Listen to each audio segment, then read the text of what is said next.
Every 66 seconds, someone in the United States develops dementia. The most common form? Alzheimer's.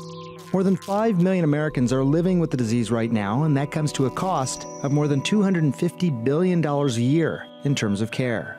By 2050, that number is expected to explode to as many as 16 million Americans with Alzheimer's. And care? That's expected to reach $1 trillion. We don't really have anything that stops Alzheimer's, and so the growing burden is pretty unbelievable. Well known for his philanthropy in the world of infectious disease, Bill Gates, for the first time, is investing $50 million of his own dollars into a non-communicable disease.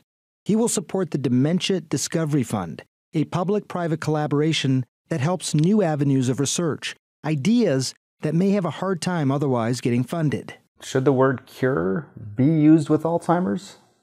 It's probably setting a high bar. At first, we probably should say treatment. And any type of treatment would be a huge advance, from where we are today. So, yes, I believe there's a solution. Deep inside the brain, billions of cells work to create memories by sending messages through a neural highway.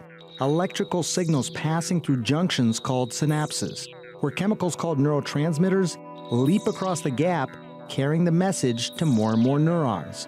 But in Alzheimer's, these pathways become blocked by unusual proteins called amyloid and tau that clump and tangle, affecting memory, personality, and eventually basic functions of the brain.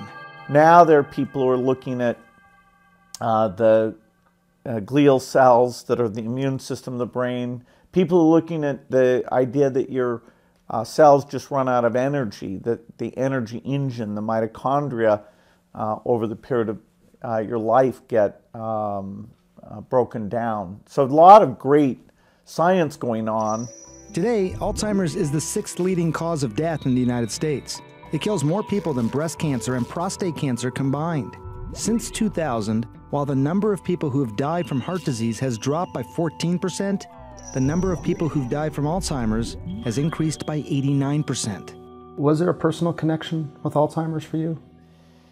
Yes, my family, including several of the men in my family, have had this disease, and so I'm seeing how tough it is. That's not my sole motivation, but it certainly drew me in. Do you worry about this for yourself, Alzheimer's disease? Anything that where my mind would deteriorate, I have to say I would be disappointed that, thinking about complex problems, and I hope I can live a long time without those limitations. Do you do anything differently now that you've been focused on Alzheimer's with your own life in terms of warding off any kind of cognitive decline? Well, the recommendations that are beneficial beyond Alzheimer's are lots of exercise. I go to a trainer, play tennis, and mental engagement. And, if that's helpful, my job's perfect because I'm always trying to learn new things and meeting with people who are explaining things to me. Many of those people lately, Alzheimer's experts, who have convinced Gates that a solution for Alzheimer's is within reach, with a little help from him. Dr. Sanjay Gupta, CNN, reporting.